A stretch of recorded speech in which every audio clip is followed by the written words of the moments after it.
school classroom in a slum by Stephen Spender. Here I have the explanation of the poem and new words in it. The poet Sir Stephen Harold Spender was born in the year 1909 in England. He was a poet, novelist and essayist. So his major stream of works is based on the social justice and the class struggle. He is an eminent poet of his times. He was also appointed the 17th Poet Laureate Consultant in Poetry to the United States Library of Congress in the year 1965. And this particular poem was published by him in the year 1949. It was part of his book, The God That Failed. This is a lyrical poem. It is about young children and their unpleasant lives in the slums. He lays importance on education and the significant role of teachers in the lives of children. The first stanza of the poem: far, far from gusty waves, these children's faces, like rootless weeds, the hair torn around their pallor, the tall girl with her weighed down head, the paper-seeming boy with rat's eyes, the stunted, unlucky heir of twisted bones, reciting a father's gnarled disease, his lesson from his desk. At back of the dim class, one unnoted, sweet and young, his eyes live in a dream of squirrel's game in tree room. Other than this, first of all, he says, far, far. This use of repetition is there to lay stress on how far it is. It is very far. Then he says, gusty waves. This is again a metaphor which implies gusty means a strong wind, which is a sudden strong rush of wind. So this gusty is very much full of energy and vigor. So the line far, far from gusty waves is saying that the faces of the children are very far away from being energetic as they should be, as the faces of children are. Then he says, like rootless weeds. So this is again a simile. He says rootless means without any foundation, without being attached to something. Further, he says weeds. Weeds are unwanted plants. They just grow anywhere. So the poet is saying that these children are unwanted. They are without any bindings, without any attachments. Further, he says their hair is smeared all over their pallor. Pallor is their pale faces. He says that their faces are pale, maybe due to lack of nutrition. Further, he describes some of the children in the classroom. First of all, there is a tall girl. So probably she is tall. He has used the adjective tall. He has described her like that because maybe as compared to the other children, she is older in the classroom. And her head is hung low due to the burden of poverty, due to poor, as her condition is so miserable. Then the next boy, he says, paper-seeming boy. This paper-seeming boy is again a metaphor to express how the boy is. He is just like paper. First of all, he is as thin as paper, and secondly, his skin is as white as paper is. Then he again says rat's eyes. This is again another metaphor which indicates the expression of the boy's eyes, which are greedy, which are selfish. He just wants to grab everything because he is poor. He does not have anything. Further, the poet says the next boy, another boy who has a deformed body. He says that he cannot stand also properly. And probably, the poet says, probably this boy has inherited. He has got it from his father. Inherited means something which you have got from your own elders in the family. So he has inherited this disease from his father. Nothing better could his father give him rather than this disease, this deformed body. Then the poet says that he cannot stand, so he is sitting at his own seat and he is reciting his lesson from there. So then he is describing the classroom, which is dark because there is no proper lighting in the classroom. Further, he says there is one more boy in the class who is not noticeable because he is sitting at the end, at the dark end of the classroom. So he says he is unnoted. Now this boy is unnoted, and the second child which he has described with rat's eyes. So there is an opposite he has made a comparison between the two children. One has rat's cunning eyes which are so prominent, and the other boy who is sitting at the end of the classroom is also not noticeable. Further, the poet says, this boy's eyes are bright, as if he is daydreaming. He is thinking about escaping. Now his eyes are bright and the classroom is dim. So this is again an antithesis. So his eyes are not present in the class. They are present somewhere out. Where are they present? In the tree room. He is imagining of playing outside in the tree room with squirrels. So he wants to escape out of this dim, dark, closed room. He wants to go out in the open, into the gardens, and play in the tree room with squirrels. So this is again an antithesis which the poet has shown between the openness of the tree room and the closed, dim classroom where the boy is at present. Then in the next stanza, the poet says, on sour cream walls, donations, Shakespeare's head, cloudless at dawn, civilized dome riding all cities, belled flowery Tyrolese valley, open-handed map awarding the world its world, and yet for these children, these windows, not this map, their world, where all their futures painted with a fog, a narrow street sealed in with a lead sky, far, far from rivers, capes, and stars of words. Now, what is the poet trying to say in this passage? First of all, he is describing the walls of the classroom. He says they are sour cream in color. How is the sour cream? It is yellowish cream in color. So the walls are not freshly painted. They are dirty and their color has turned into cream kind of a color. Next, he describes the posters on the walls which are probably donated by people. As this is a slum classroom, so people give them different donations, and the posters which are pulled up on the walls, the first one is of Shakespeare. So students, Shakespeare's picture is shown. He is bald, and this bald head of his looks like a rising sun. So the poet has compared the head of Shakespeare with the rising sun. He says, education is also similar to the rising sun. As the rising sun spreads light into our lives, similarly, education also enlightens our lives. Further, Shakespeare is considered to be the symbol of culture, education, and intelligence all over the world.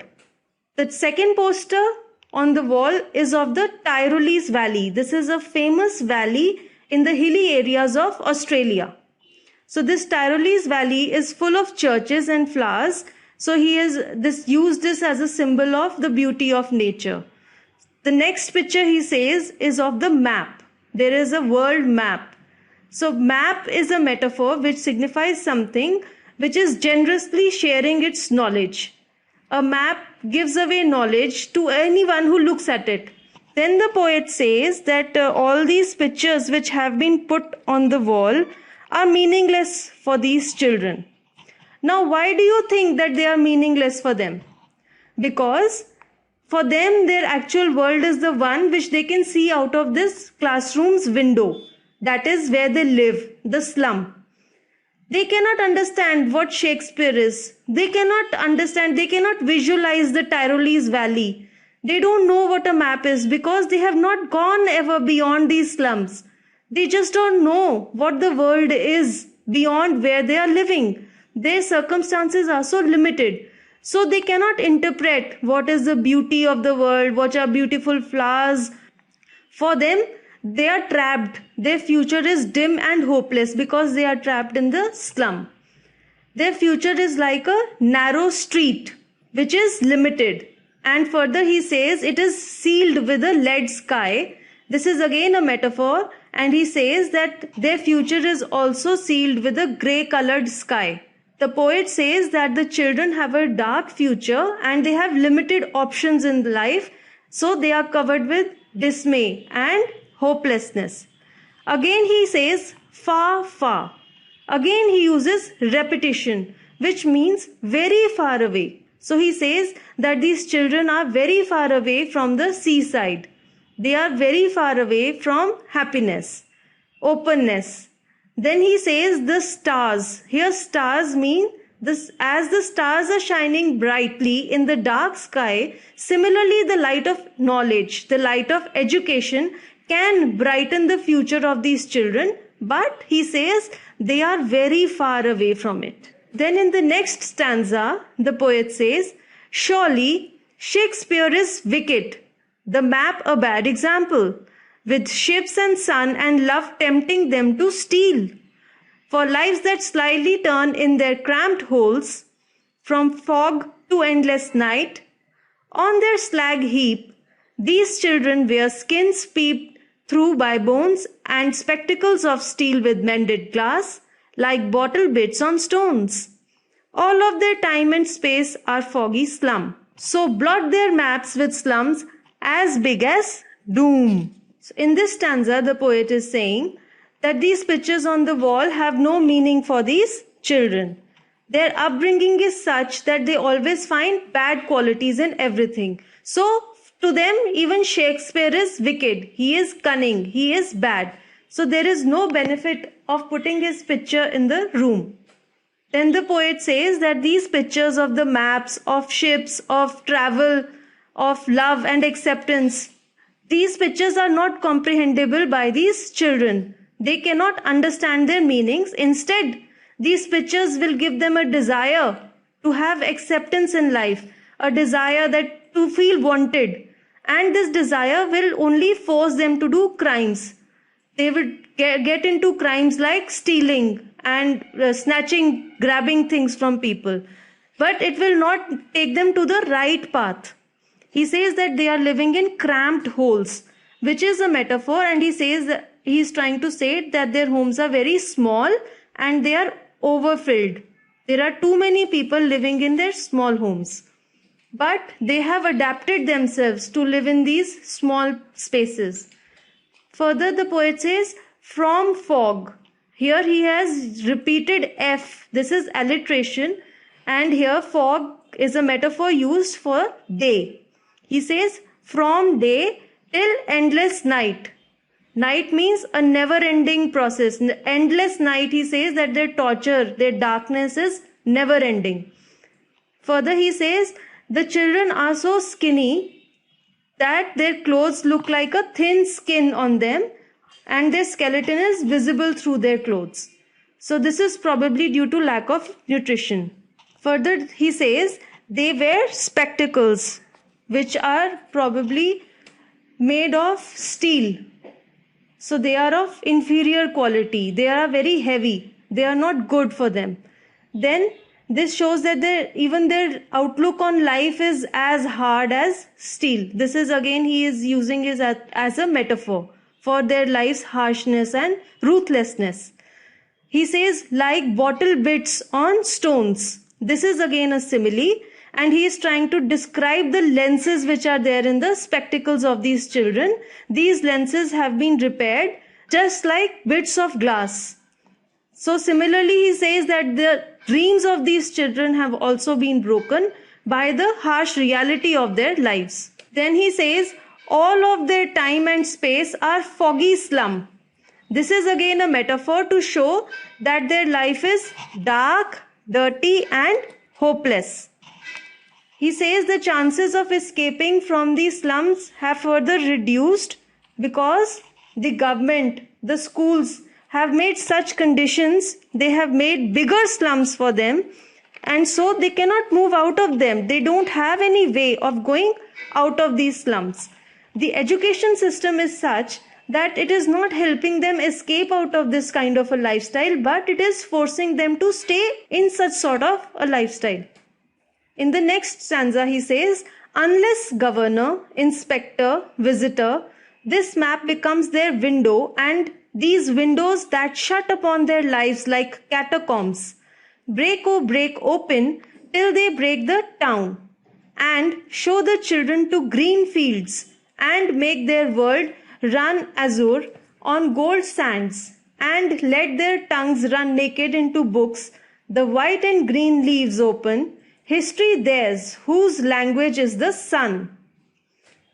This is a very good message that the poet is conveying. He is urging the government, the public, the people who visit these slums to make these maps on the walls a reality for these children, to make them visit these places, to take them out of these slums so that they can also know what the real world is, so that this becomes an aspiration for them. They want to achieve this, and they could also feel that they can achieve this. This is a reality for them. They should realize this. So he says that this is the duty of all the people to make these children realize what is outside these slums. He wants that the windows of these classrooms which show them the slums should be broken, because they have restricted the opportunities for these children. He says, break, oh, break open. Here he has repeated break, and he has used alliteration with the alphabet O to show the urgency which he wants to say. He says that it is very, very urgent to help these children escape out of their confines of the slum and achieve their dreams. He says they should be taken to the open green fields rather than these dim slums.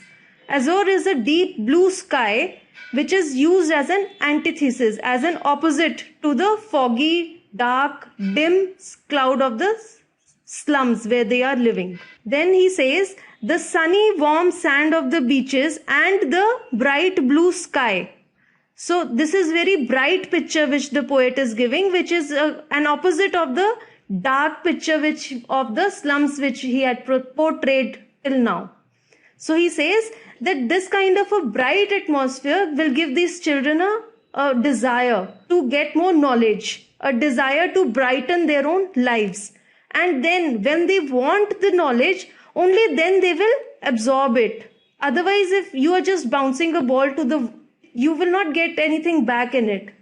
Once the children, they want to take the knowledge, only then if you give them the knowledge, it will be of any help. So white and green leaves, he says, this is again a metaphor. White means the pages of a book, and green leaves are the clean environment, prosperity. He says these white and green leaves in the lives of these children, the books and the open, green, bright atmosphere, this will bring a change in their lives. He says this will give them economic empowerment. And then finally, he has used a very powerful last line. He says that the people, only those people make history who are the ones who speak, think, feel and enjoy the sun. So sun here signifies brightness, openness, light. So here I have a few new words from the poem. Gusty, which is a rush of wind, and here it signifies something which is full of energy and vigor. Weeds are unwanted plants. Pallor means an unhealthy or a pale appearance. Stunted means underdeveloped. Some more words. Gnarled means rough, having a weather-beaten appearance. Tyrolese Valley is a beautiful valley in the Australian mountains. Capes means the tip of the sea, or you can say the seaside. Wicked means mischievous or being tricky.